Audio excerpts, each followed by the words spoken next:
Exponent of real numbers में आपको आता है फॉर एनी नंबर, कई बार आपने लिखा हुआ देखा होगा 2 पावर 3, 7 पावर 6, इस तरह से आपने लिखा हुआ देखा होगा। इसमें क्या होता है, this number is known as base and this number is known as exponent. Clear?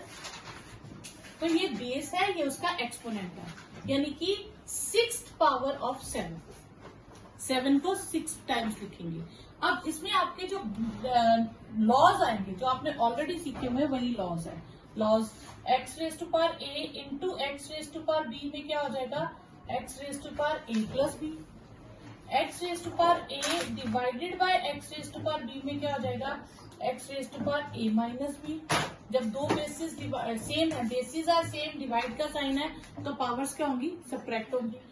x raise to power a power b, अब दो एक्सपोनेंट्स आ जाए तो वो दोनों एक्सपोनेंट्स क्या होते हैं, मल्टीप्लाई हो जाते हैं। ठीक है, फिर किसी टर्म के ऊपर नेगेटिव रेसिप्रोकल, नेगेटिव पावर हो, ठीक है, तो वो हो जाएगा रेसिप्रोकल ऑफ x।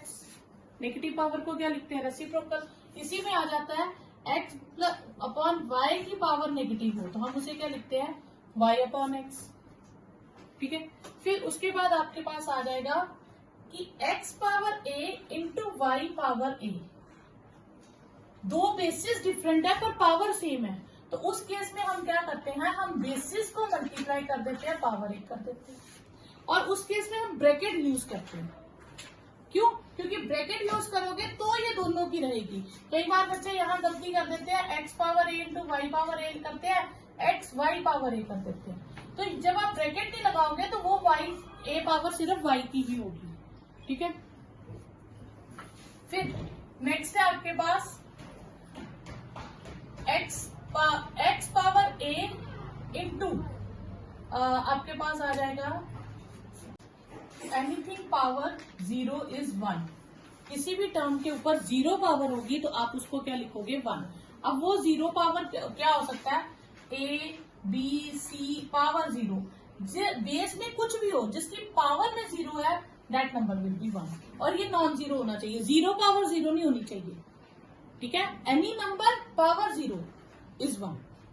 ठीक है, ये नहीं कि 0 पावर 0 इज 1, ये नहीं है, ये नॉट डिफाइंड नंबर है, ये आपको नहीं आएगा वैसे, लेकिन आप इतना याद रखिए, एक नंबर उसके ऊपर 0 पावर होगी तो आंसर विल बी 1। ठीक है, तो ये आपके लॉज हो गए। इन्हीं लॉज को यूज करके अब हम क्वेश्चंस करेंगे। ठीक है, क्वेश्चन 1.5 एक्सरसाइज 64 पावर 1/2।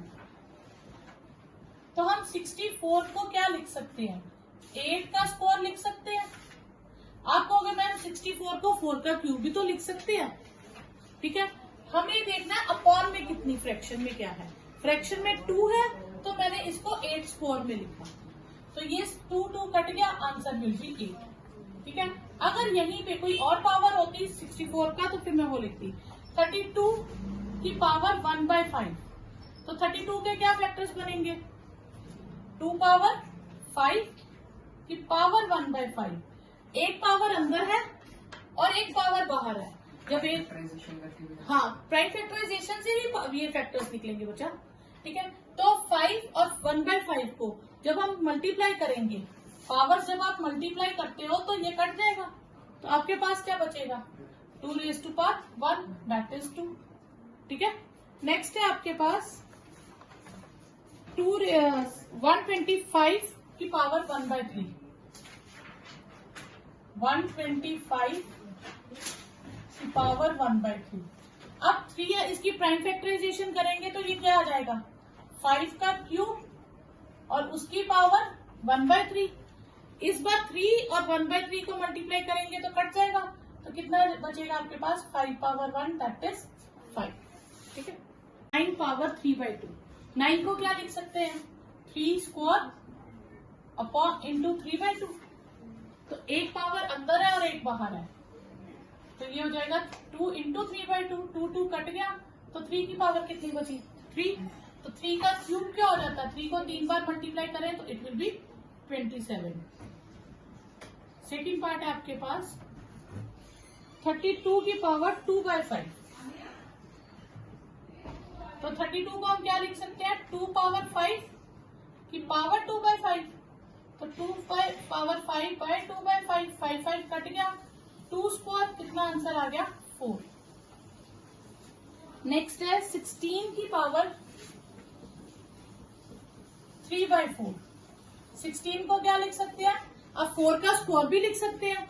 अगर मैं 4 का स्क्वायर लिखूंगी तो ये कटेगा नहीं, फिर कुछ फ्रैक्शन में बच जाएगा। तो मैंने कोशिश करनी होती है जो अपॉन में लिखा है उतनी पावर्स में कन्वर्ट करूं। इसमें अपॉन में कितना है 4 है, तो मैं इसको 2 की पावर्स में करूंगी, तो 2/4 विल बी 3/4। ठीक है, तो अब इन दोनों को मल्टीप्लाई करूंगी तो ये 4 कट जाएगा, तो 2 क्यूब रहेगा, और 2 क्यूब क्या होता है 8। नेक्स्ट इज 125 की पावर -1/3।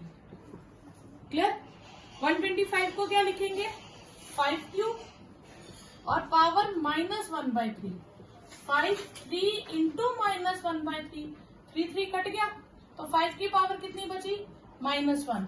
तो हमने प्रॉपर्टी क्या की थी, जिसकी पावर नेगेटिव में होती है वो टर्म का रेसिप्रोकल हो जाता है, तो 5 का क्या हो गया 1/5। नेक्स्ट है 2 पावर 2/3 और 2 पावर 1/5। इसमें कौन सा हमारा लॉ लगेगा, फर्स्ट वाला, जब बेसिस आर सेम, मल्टीप्लाई का साइन है, तो पावर्स विल बी एडेड। अब इसकी पावर को ऐड करने के लिए एलसीएम ले लेंगे, तो इट विल बिकम 10 + 3, तो 2 पावर 13/15, ये आपके पास आंसर है। ठीक है, फिर इसमें कौन सी लगेगी, एक्सपोनेंट की पावर, मतलब एक पावर की पावर। जब 2 पावर्स हो तो वो पावर्स क्या हो जाएंगे आपके पास, मल्टीप्लाई हो जाएंगे, तो ये आ जाएगा 3 पावर 21। तो 1 के ऊपर पावर देने से कोई फर्क नहीं पड़ेगा, क्योंकि 1 को भी 7 पावर देंगे रूल के अकॉर्डिंग, तो 1 को भी 7 पावर मिलनी चाहिए। तो 1 को 7 पावर दे भी दो वो तब भी 1 ही रहेगा। ठीक है, नेक्स्ट, बेसिस आर सेम और टर्म्स डिवाइड हो रही हैं। जब टर्म्स डिवाइड हो रही हो तो पावर्स क्या होती है, सब्ट्रैक्ट होती है। तो 11 पावर हाफ -1/4, तो इसमें एलसीएम आ जाएगा 4, तो 2 - 1, 11 पावर 1/4। ठीक है,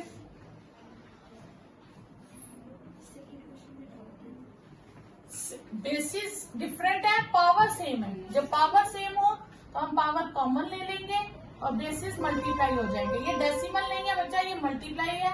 7 8 56 पावर 1/2।